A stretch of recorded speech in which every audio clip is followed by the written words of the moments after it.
Welcome to the Cheating Wife Stories channel. I don't consider myself a jealous person. I'll say more. I trust my wife 100%, but lately, I've started noticing more and more red flags. Everything would be fine if she sat down with me with a bottle of wine and told me everything, but it seems she's too cowardly to do that.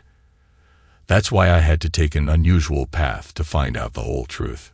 My wife, Stephanie, seemed to think that her secret plans would remain a mystery to me.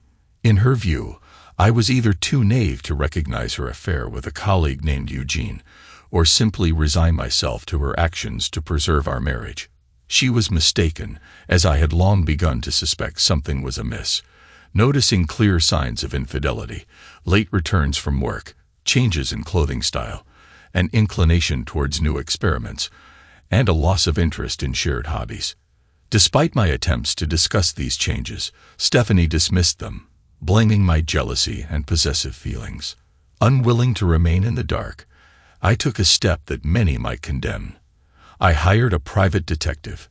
Sitting in Carlos Bernard's office, I anxiously awaited his report, which, to my relief, initially did not confirm my suspicions of infidelity.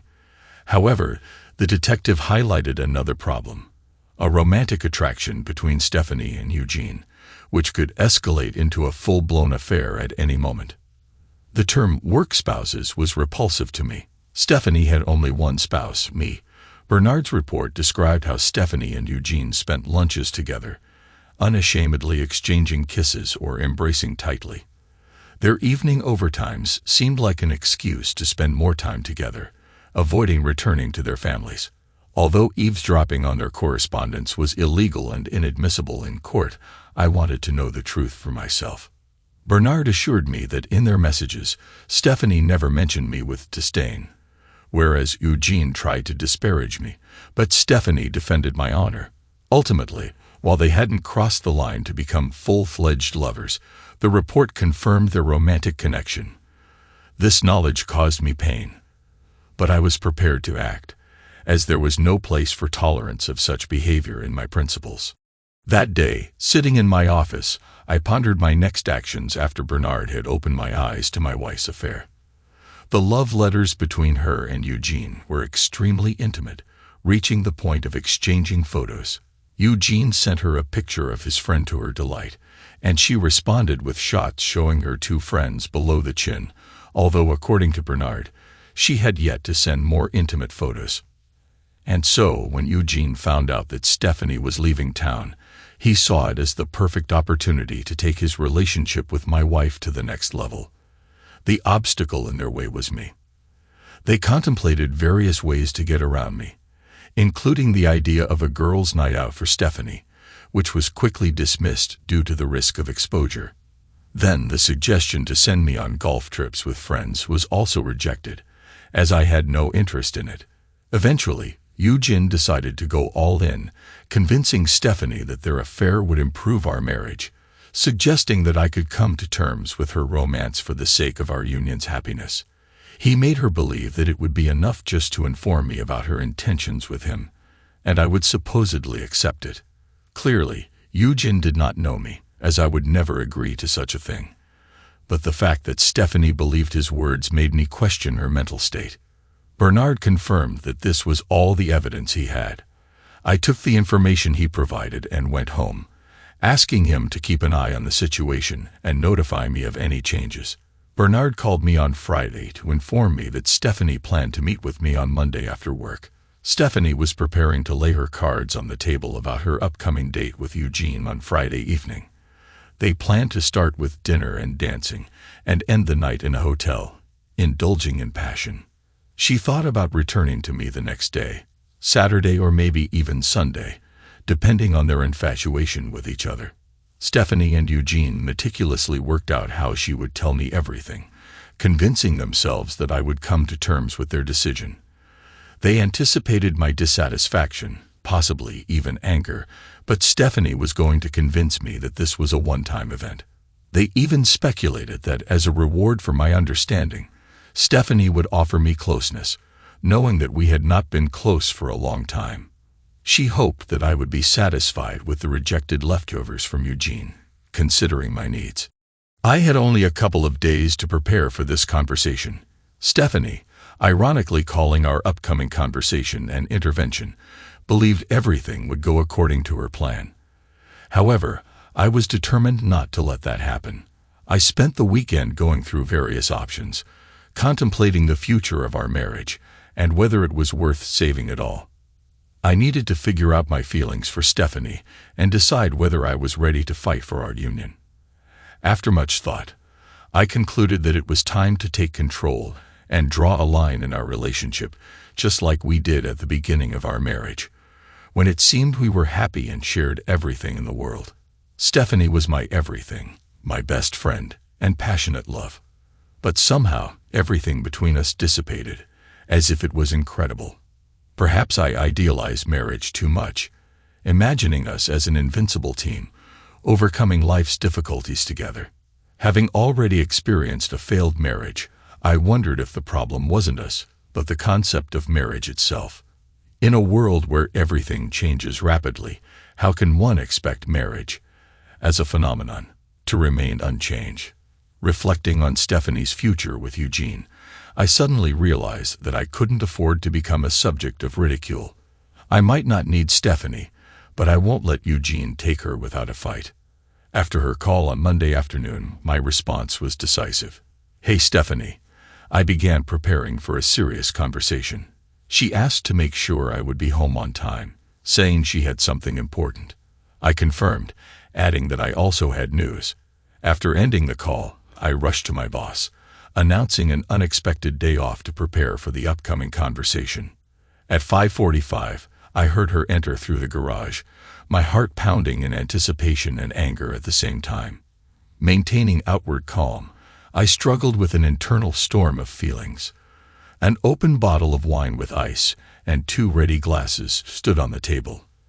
When Stephanie entered, leaving her things on the table, I felt relieved that she came alone, without Eugene, which could have complicated the conversation. "Hello, dear," I greeted her, echoing her morning greeting. "Do you need a minute, or shall we get straight to business?" She was puzzled by my desire to discuss the issue immediately, probably not expecting me to bring it up so quickly. I wasn't going to give her the upper hand. Her plans, I knew, were meticulously crafted, so I needed to act unpredictably. "Oh, I didn't expect you to be waiting for me. But I guess it's better now than later," Stephanie said, sitting down opposite me. "Maybe you should start." "You don't mind," she insisted, and I offered her wine. I poured for both of us and handed her a glass. She nodded in gratitude, drinking half of it immediately. "Let's get to the point," I began. "There's no sense in delaying. I need to say this." I paused, creating tension. Stephanie leaned forward, looking at me questioningly. "I want a divorce," I said directly, giving her time to process. Her reaction was immediate, first confusion, then shock, and then fear and anxiety. She was afraid I knew about her affair with Eugene. "What?" she asked, trying to comprehend my words. "I don't love you anymore, Stephanie. I can't remember when it happened, but I feel it's been a long time," I continued, knowing exactly when my feelings had changed. "It's become harder to ignore," I finished, highlighting the difficulty of our situation. "Are you serious? What are you talking about?" she asked, her eyes filled with tears. Her reaction surprised me. "Remember how we started together when we just got married?" I began. "We were inseparable, going together to the store, movies, shopping mall. Do you remember that?" Stephanie nodded.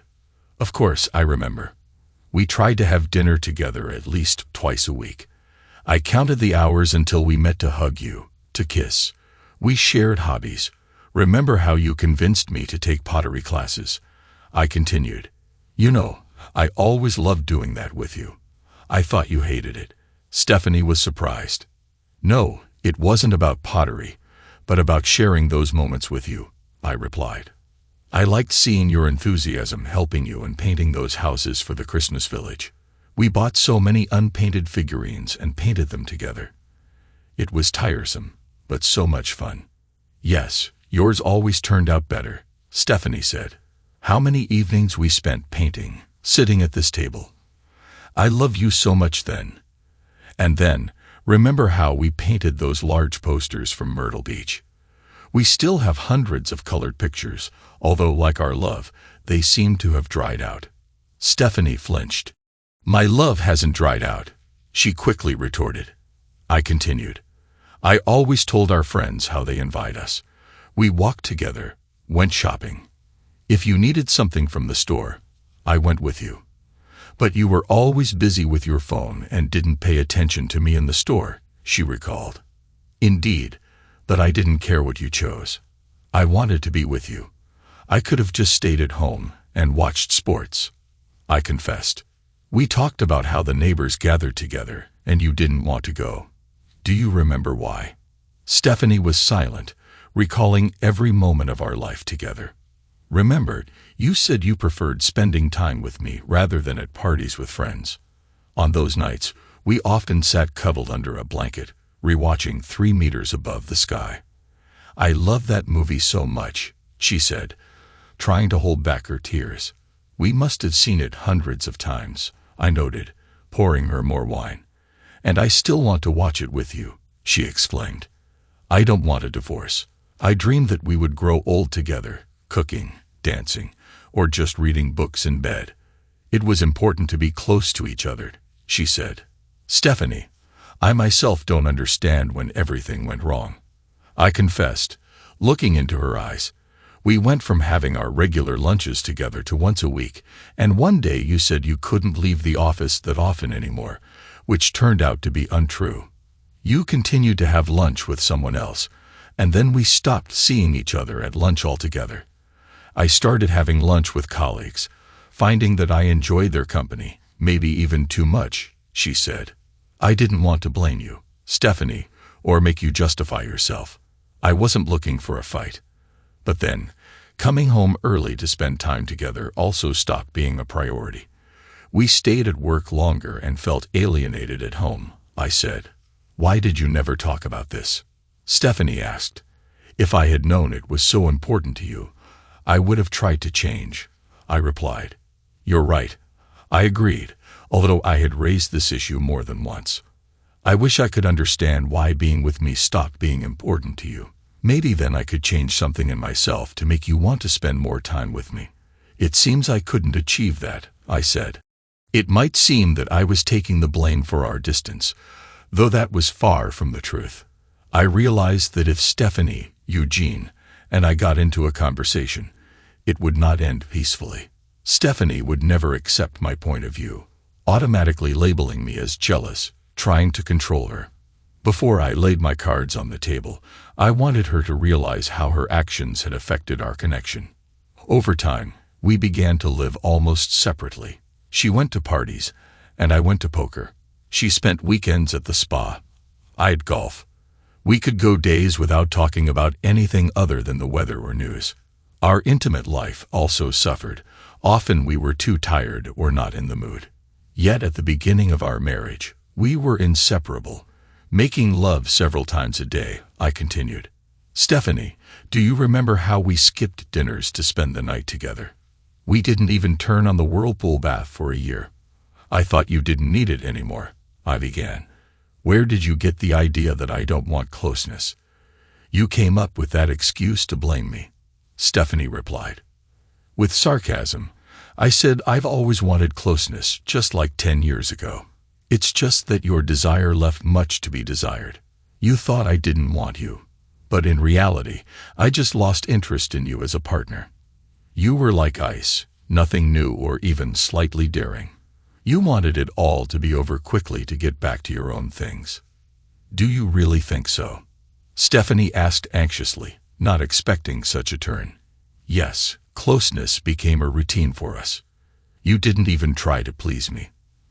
The last time I pretended to finish just to end it sooner, I continued.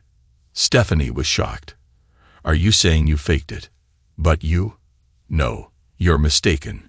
You insisted on condoms even knowing I might not finish as quickly. You said it would be easier for you. I finished, showing how far apart we had drifted in our expectations and desires. I explained to you that I don't like using condoms, but you insisted that we always use them. So it wasn't hard for me to pretend. I just acted as if I was using them, accompanying the process with a soft moan. Then it seemed like I threw them away, leaving them empty. I said, "I would have found being alone more enjoyable than being with you," she exclaimed, struck by the thought that I wasn't enjoying our intimate moments. I was pleased that my plan had worked. "I'm sorry, Stephanie," I said, trampling her feelings even deeper. "The problem is with me, not you." Her gaze froze on me. Tears stopped rolling, and her face turned red. From anger, disappointment, or shame, it was hard to tell. I poured her some wine, and she took a deep gulp. "It was only a matter of time," I continued, suggesting that we both were looking for someone else, not clarifying that I meant not myself. Suddenly, she burst out, "Are you cheating on me? Fallen in love with someone else?" I quickly responded, "Stephanie, you know my stance on cheating. I made you a promise when we got married, and I'm faithful to that promise. Just as you wouldn't betray me, I can't do that either." Her apologies were full of embarrassment. She couldn't look me in the eye. Her hands were trembling. "We decided to wait with closeness until the divorce," I stated, mentioning a new object of my affections. "I already have the divorce papers from the lawyer, which will be served to you on Friday." Her reaction to this announcement was full of distrust and anger. "Divorce papers on Friday," she repeated, not hiding her outrage. I tried to remain calm and not smile at her words. "In the end, it's for the best, since we both can find our freedom and pursue what we truly desire," I said. "It wasn't a waste of time for me," she sharply replied. "Listen, Stephanie, I've thought this through. You've said yourself that this is what you want. Let's be honest, you haven't seen me as a life partner for a long time. Our marriage was a mistake. You deserve someone better, not me," I continued. "But I don't want a divorce. I want to stay with you forever." "I love you," she claimed. "I'm sorry, Stephanie, but my feelings have changed. It's not the end of the world. We can split everything evenly, fairly," I explained. I suggested dividing our assets in half, without going into the details of legal proceedings, unless it becomes necessary to prove dishonesty, which neither of us had done. "I'd like you to come to the bank with me tomorrow, so we can split our finances and start over on a clean slate," I proposed. She was bewildered by such a rapid turn of events. "Wait, you're moving too fast." "I don't know what to do," she said between tears. "Don't worry. I've already packed my things. From today, I will be living in a hotel, and you can stay here until we sell the house," I reassured her. Her voice trembled as she tried to stop me, but I insisted that we resolve everything as soon as possible. "Why is it so important to do this by Friday?" she persistently asked. "Because you have a date with Eugene on Friday, right? Planning to spend the night together," I said bluntly, causing her to freeze in shock. Her face showed utter confusion as I laid out the evidence of her dishonesty, prepared by a private detective in front of her. I brought up her plans to spend the evening with Eugene, referring to a reservation at the Gaylord Texan Hotel for Friday. "This isn't what you think," she began, but I didn't let her finish. "Doesn't it look like it? What about the photos of you and Eugene kissing?" I asked, seeing her tears. "I'm sorry," she whispered, and I replied with irony in my voice, "I stopped loving you the moment I found out about your plan. You wanted to make me a target, just like my first ex-wife." She attempted to justify herself, claiming it was just a game to spice up our relationship. "Eugene assured me it would excite you," she said. I responded with sarcasm. "Right, instead of being with me, you chose to spend time with another. Interesting logic." She tried to convince me, saying it was all for me to make me happy. "I wanted you to be happy with me, not with someone else. How could you think I would accept dishonesty?" I asked. She looked for excuses, asserting that it wouldn't have been considered cheating if I had consented. "Not for anything in the world," was my reply. She admitted she was wrong, acknowledging her loneliness and boredom as the reasons for her actions. How could you feel lonely when we were together? I didn't understand. She tried to explain, but I pointed out that her feeling of loneliness stemmed from her own actions when she distanced herself from our communication, preferring Eugene's company. I'm not sure it was my decision, she said, avoiding my gaze, doubting her own words. I can't believe I could do such a thing. You stopped showing up for lunches with me. Remember how you explained it with your business? And that time I came for you, and you didn't even come out to me, just sent a message that I should have lunch alone. After that day, I never came again, and you never mentioned our lunches.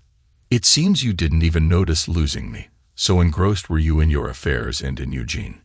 Now, apparently, Eugene is yours, I said. But I don't need him, she replied, meeting my gaze. I need you. We need to get back what we had before. Sorry, I was wrong.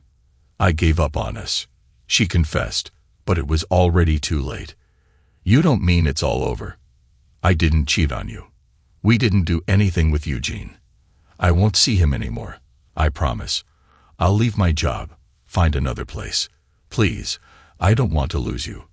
I still love you, she pleaded. I cheated on you in everything but the most important thing. We didn't sleep together. I was foolish to let Eugene distract me, but I loved only you. I thought I could distract myself with him and come back to you. But now everything has changed. Eugene means nothing to me. Please don't leave me, she begged. It's not that simple, Stephanie. Why do you think we can't just forget about this and start over? You stopped this before it went too far. I cut in. But I've already gone too far. Closeness would have been the last straw, she exclaimed. We were just friends, I responded. You were supposed to be my best friend, not his. I have many friends, but I never allowed them to take your place. I didn't spend time with them like I did with you, and certainly didn't plan anything like this with them, I countered. Stephanie cried, covering her face with her hands. I will never let you feel unimportant or taken for granted again. Can we just consider this a big mistake? Can't you forgive me? I asked. You can't just ask for a second chance as if it's a game of Monopoly and you have a get-out-of-jail-free card. I began. You didn't just make a mistake. You betrayed our love by giving your feelings to another. But you always owned my heart. I never gave it to him, she parried. And you were going to give him your time, and I didn't even try to stop you. It means you didn't love me enough to fight for us. You were everything to me. I would have defended you against anyone, could have even died for you. Now, even if you were on fire, I wouldn't throw water on you, I continued. Stephanie emitted a sound akin to a whale's cry, grabbed my hands, and tried to pull me closer. Please, say you're not serious. I'm so sorry you have to believe me, she pleaded. I believe you're sorry. It shows you're not completely selfish and heartless. But please don't make me give you another chance. I'm not rejecting you, Stephanie. You broke everything yourself. Maybe someday I can forgive you, but our feelings are gone. It's all over. You can always find solace with Eugene, I said coldly. Eugene is married, she sobbed. He just wanted to use me. He wasn't looking for a relationship, she claimed. I smiled. Well, now he might reconsider. I'm sure his wife will have a lot to say to him tonight. Besides, we both use the same divorce lawyer, I added, watching her reaction. I passed her a brown paper folder across the table, which contained a full report from the detective, including photographs, and informed her that Eugene's wife also had a copy. This folder contains all the necessary information about our upcoming divorce and the property division proposal from my lawyer. Read this carefully, I suggested. She looked at me pleadingly. Please don't do this. If you still want to go to the bank with me tomorrow, just call. After those words, I stood up and left the house, leaving behind the sounds of her crying. Stephanie struggled with the decision to divorce. I didn't want to drag out the process or increase its cost, so I agreed to the judge's proposal to undergo family counseling. To our surprise, it actually helped. We openly shared our feelings. Stephanie realized how she had been a victim of Eugene and almost lost me. I explained to her my pain and humiliation. Our progress amazed the consultant. Returning home, our intimacy was restored, and we experienced several passionate moments of reunion. Stephanie became open to all my desires, even suggesting inviting a friend for a threesome. Although I never accepted her offer, the thought itself meant something to me. Over time, we became the loving couple we were at the start of our relationship. Stephanie took a job at my company, and we began to spend more time together, not out of duty, but from a desire to be close to each other. We resumed our shared hobbies, including painting and pottery, and even signed up for ballroom dancing classes. One evening, as we were watching a movie and cuddling, Stephanie kissed me gratefully for the second chance. In response, I said, "That's what you do when you love someone." Suddenly, she seriously said that we were going to have a baby. This news brought excitement and joy, promising us a happy future together. Thanks to everyone who took the time to listen to today's stories. If you enjoyed it, please consider liking and subscribing if you haven't already. Feel free to share your thoughts on the events in the comments below. Take care.